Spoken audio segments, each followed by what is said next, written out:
Olá, Miro. Tudo bem por aí? Na medida do possível, como você está? Na medida do possível, vendo essa barbaridade toda, estamos tocando a vida. Vamos em frente. E você, como que tá? Tranquilinha? Ah, Tudo... triste. É tudo muito chocante, né? Eu não paro de me chocar. As imagens ficam marcadas, né, na nossa cabeça. Por mais que eu ainda busque não ver as mais tocantes, as mais chocantes, a gente passa por elas e isso fica marcado, né?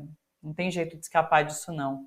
Mas acho importante. Eu tenho dito aqui que é nosso papel conversar sobre isso, tentar refletir, trazer reflexão e informar sobre essa situação, né? Eu queria te ouvir sobre como você tem visto o conflito nesse momento. Na semana passada a gente avaliava um pouquinho a cobertura que a mídia tem feito, né, sobre o conflito, Miro.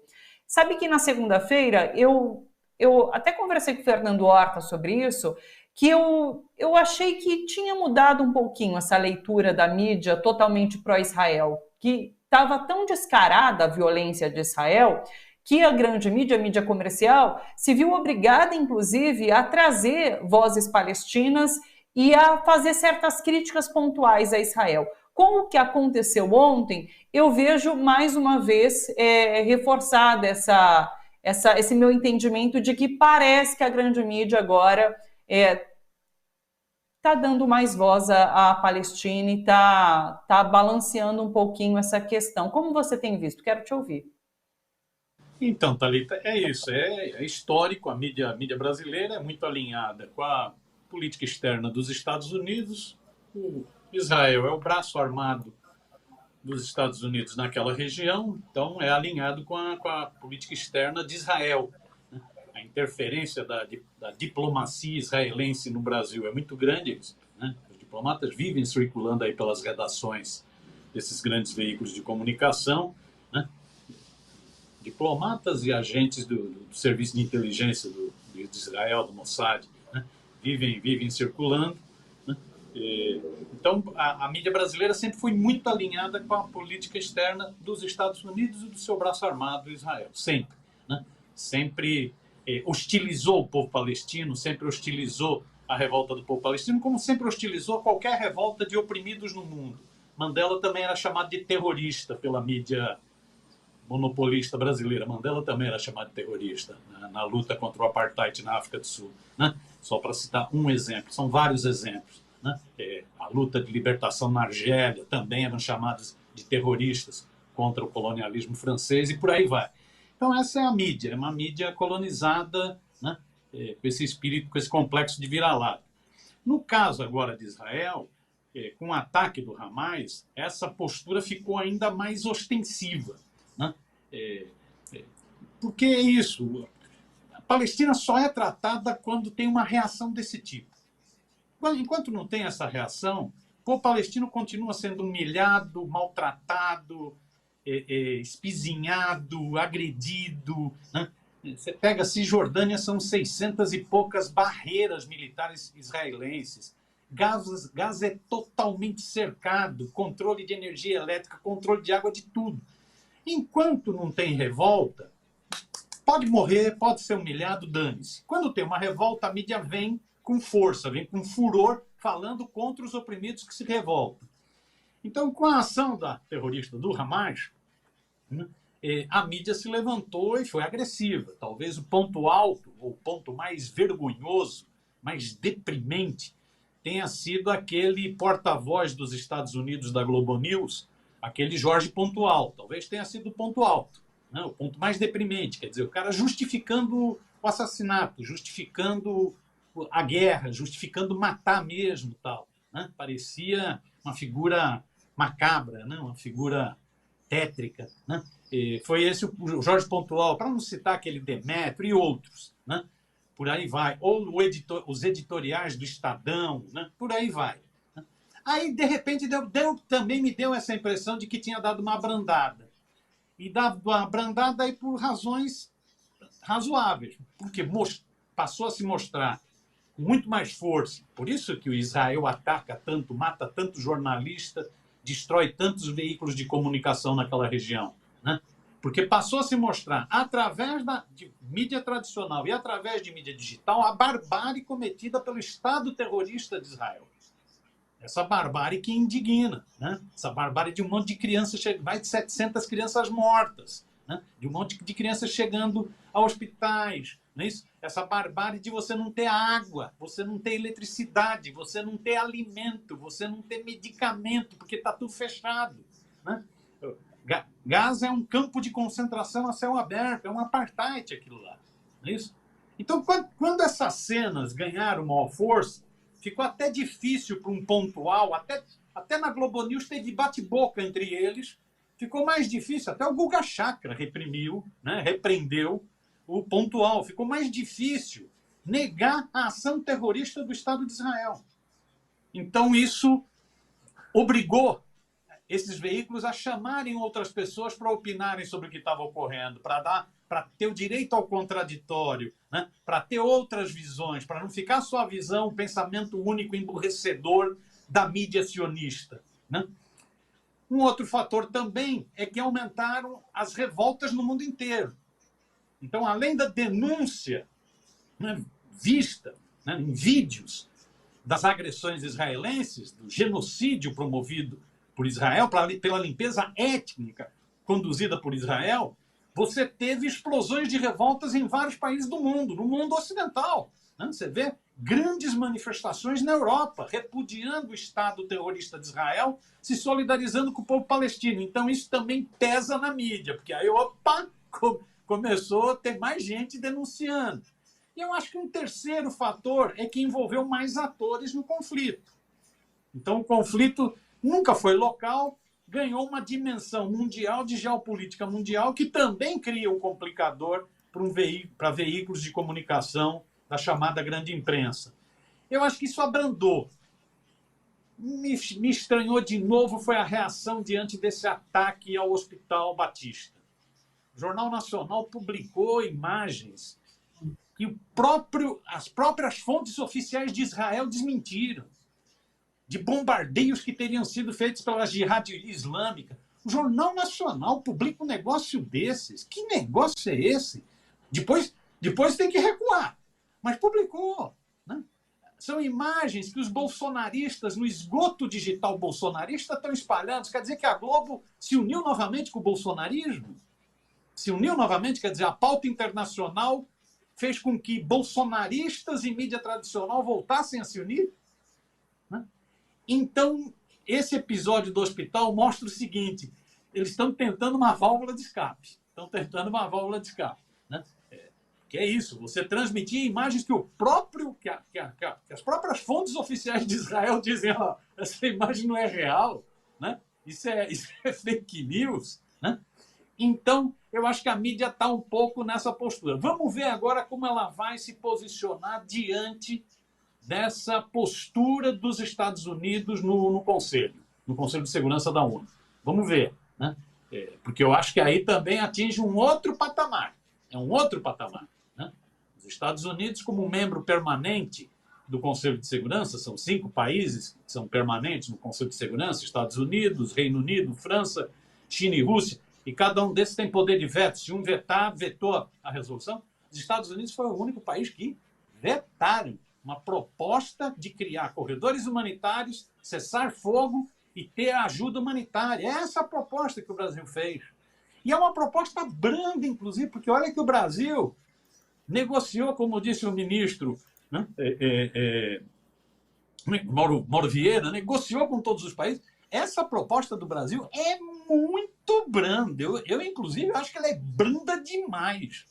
Porque ela não critica ostensivamente Israel, não critica, dá um tom muito forte para cima do Hamas. Mas por que um tom forte para cima do Hamas e não para o Estado terrorista de Israel? Né? É uma nota, no meu entender, o governo brasileiro recuou demais nessa nota, né, para tentar aprová-la. Mas, mesmo assim, os Estados Unidos rejeitaram a nota, rejeitaram um cessar-fogo, rejeitaram corredores humanitários, rejeitaram ajuda humanitária.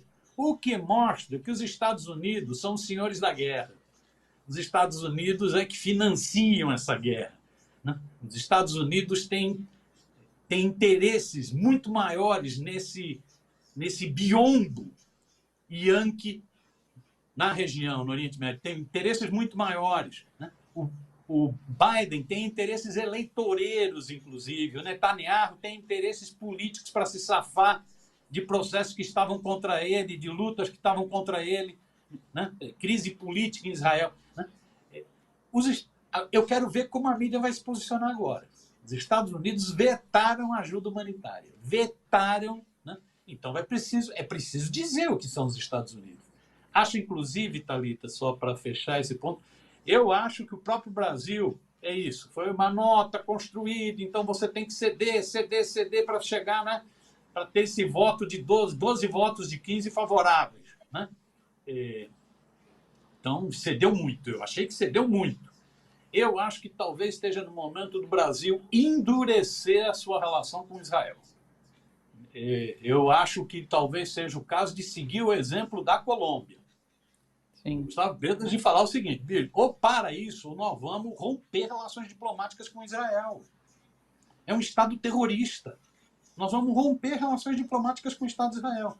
É preciso endurecer a voz com relação a Israel, já que agora ele está totalmente visível, patrocinado pelos Estados Unidos. É preciso, me parece um pouco isso, mas vamos ver como a mídia vai se comportar diante disso, né?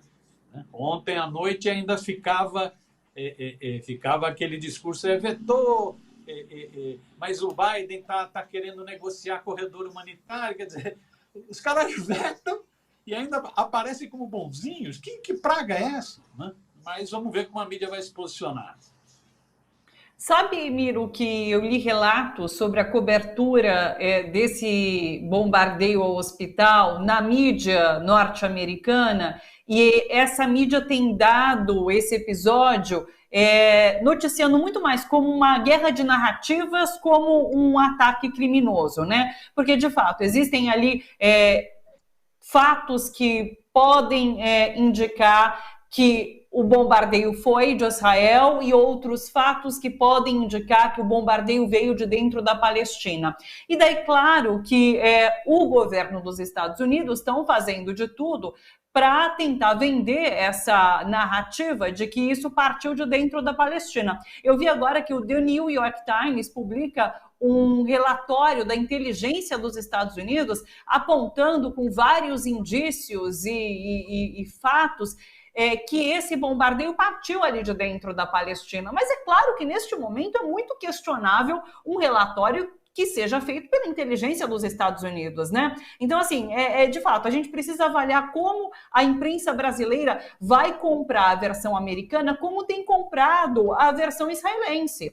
Porque é isso, a gente só vê ali as versões de Israel na imprensa brasileira. Então, até que ponto agora essa versão dos Estados Unidos também será comprada por aqui pela nossa imprensa? Como você bem lembrou, o Jornal Nacional da Rede Globo, num primeiro momento, comprou a versão que foi colocada ali pelos Estados Unidos e por Israel, e depois Israel mesmo voltou atrás, porque foi visto uma questão do tempo, né, que não batia ali com o horário do ataque. Então tem tudo isso que está sendo construído. Tem vários fatos que se juntam a isso, né? Por exemplo, um assessor, um influenciador ligado ao governo de Israel ter publicado uma comemoração desse ataque no hospital ali na faixa de Gaza, e logo depois ele apagou. E daí vários outros questionamentos que surgem, né? Potencial bélico para fazer um ataque como aquele. Israel já tinha dado um aviso de evacuação daquele hospital, isso foi confirmado, inclusive, por vários jornalistas que estão cobrindo em campo essa guerra. Israel deu um aviso para que fosse desocupado, e logo depois esse ataque veio. Então, assim, são várias pecinhas que, por mais que Israel e Estados Unidos tentem criar essa narrativa de que foi um ataque interno, essas pecinhas não se encaixam. E agora, claro, com esse veto partindo dos Estados Unidos, tudo isso fica ainda mais nebuloso, né? Qual você acredita que sejam os interesses dos Estados Unidos com esse episódio? Ontem eu conversava, Miro, com um professor de Relações Internacionais da PUC, o professor Bruno, deixa eu pegar aqui, eu estou até com o nome dele aqui, Huberman, E ele falou sobre os interesses do próprio Joe Biden, com interesses eleitorais, né, que tem interesses eleitorais, porque a gente sabe que tem um processo ali nos Estados Unidos bem próximo, e também em assumir um protagonismo internacional e esvaziar completamente a ONU e o Conselho de Segurança. Eu li agora há pouquinho, inclusive, que Biden, em negociação com Netanyahu, conseguiu convencer o Egito a abrir um corredor humanitário. Então, assim, Joe Biden cada vez mais assume esse protagonismo internacional e boicota daí o Conselho de Segurança da ONU, não? Então, Thalita, o Legione vem em seguida. O Legione é o que acompanha mais de perto esses bastidores, né, dessa política internacional, do papel da ONU, né? Se é que tem muito papel, né?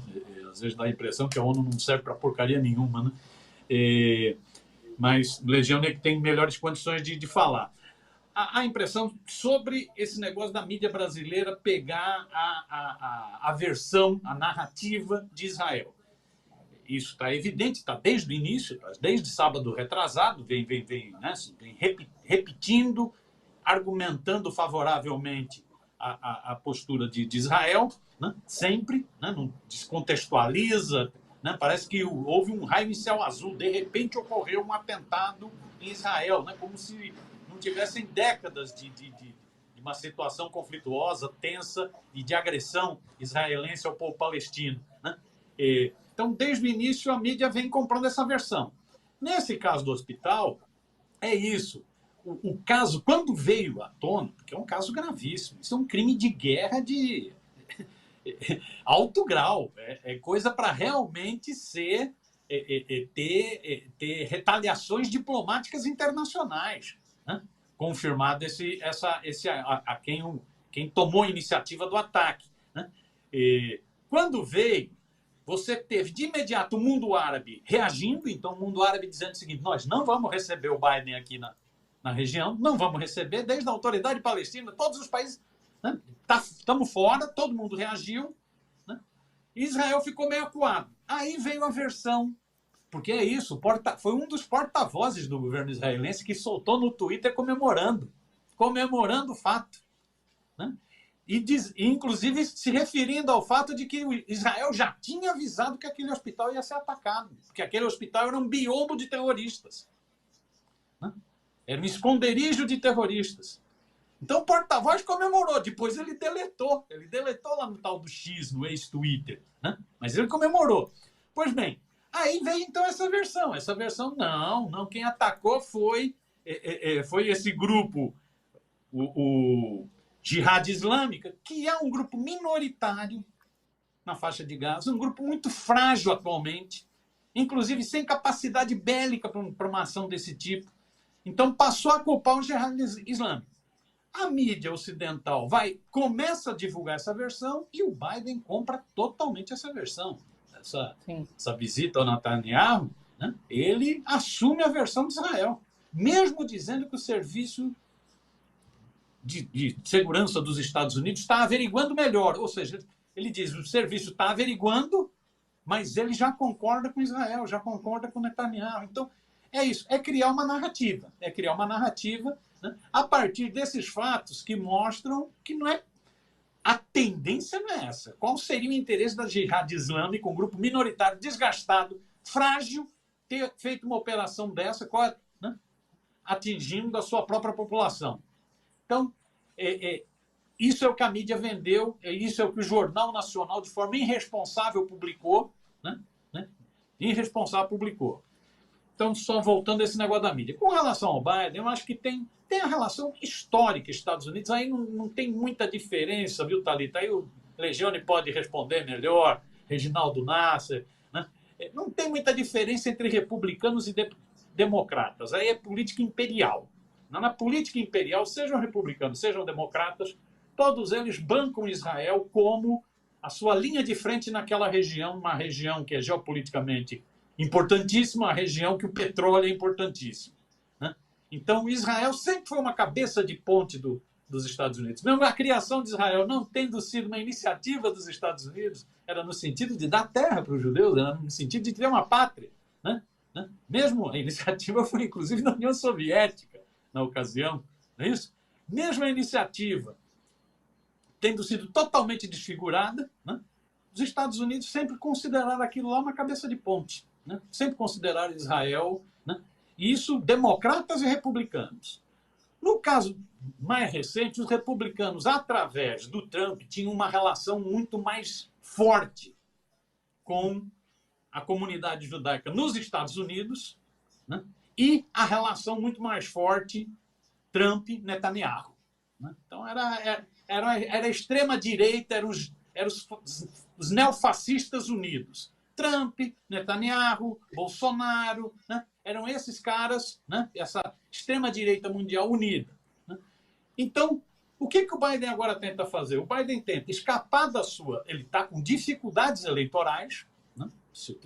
Existe um risco dos Estados Unidos cair novamente. Olha qual a situação desse império, decadente desse império.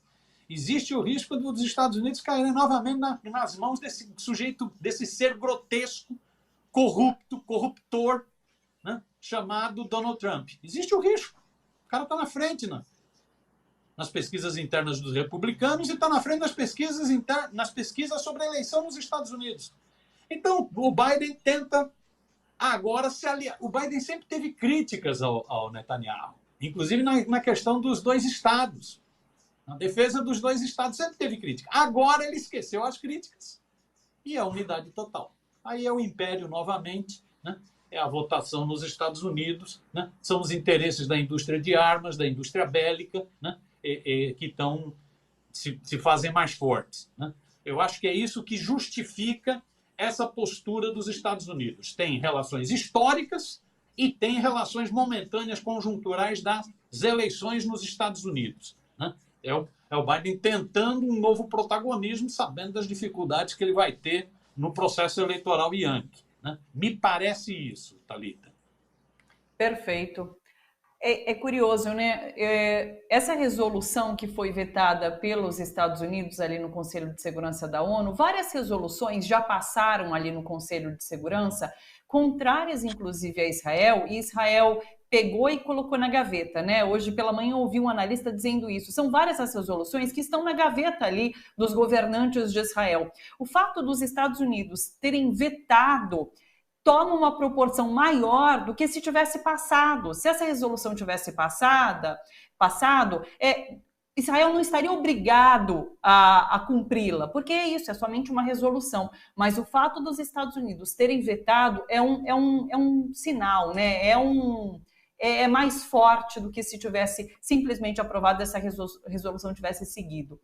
Vou conversar daqui a pouco sobre tudo isso com o Legene Mirhan de fato. Parabéns ao Barão de Tararé, que ontem realizou uma transmissão com, inclusive, o professor Legene Mirhan, Reginaldo Nasser, aquela jornalista palestino-brasileira, Soraya Mislet.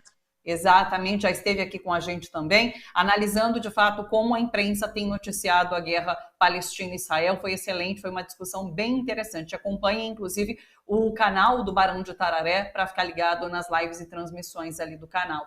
Miro, muito obrigada, um ótimo trabalho para vocês por aí. Beijo grande, até semana que vem. Beijão, Thalita, bom trabalho. E vamos ver se a gente consegue ir superando essa fase tão sombria que a humanidade está vivendo. Vamos ver. Dias Beijão. Pesados, né, Miro? Beijão para você. Altamiro Borges, jornalista. Você viu uma cena... Tem cenas que são brutais, né? Você vai vendo essas cenas de crianças chegando em hospitais, do desespero da população e tal. Antes de ontem, eu vi uma cena que era uma criancinha que tinha falecido e o gatinho da família ficou no pescocinho daquela criancinha. Nossa Senhora, o que é aquilo? Não dá, Miro, não dá. Essa cena, que eu acho que é a cena da guerra, que é essa dos médicos dando uma coletiva naquela pilha de corpos, essa imagem me passou num momento assim nas redes. Eu não consegui olhar e fixar ainda os olhos naquela imagem, mas ela ficou marcada na minha cabeça, eu não consigo esquecer aquela cena, de fato. Eu acho que vai ser a cena dessa guerra. Aliás, que não aconteça nada pior do que aquilo, porque essa cena, me faltam palavras para descrever, mas é terrível, é difícil demais ver aquelas crianças ali mortas, é difícil demais. é a forma como Israel trata o povo palestino. Tinha um ministro, eu não vou lembrar o nome dele, um dos principais ministros do Hitler, que tratava os judeus como animais que precisavam ser exterminados. Agora teve o ministro da Defesa de Israel que se referiu aos palestinos como humanos animais, que não podem ter tratamento humano. É a mesma conduta, é uma atitude nazista, é uma atitude de limpeza étnica, é uma atitude... Em Varsóvia, os judeus se rebelaram, devem ter sido chamados de terroristas também quando se rebelaram contra o gueto nazista, né, o gueto imposto pelos nazistas em Varsóvia. É isso, essa é a situação, é triste.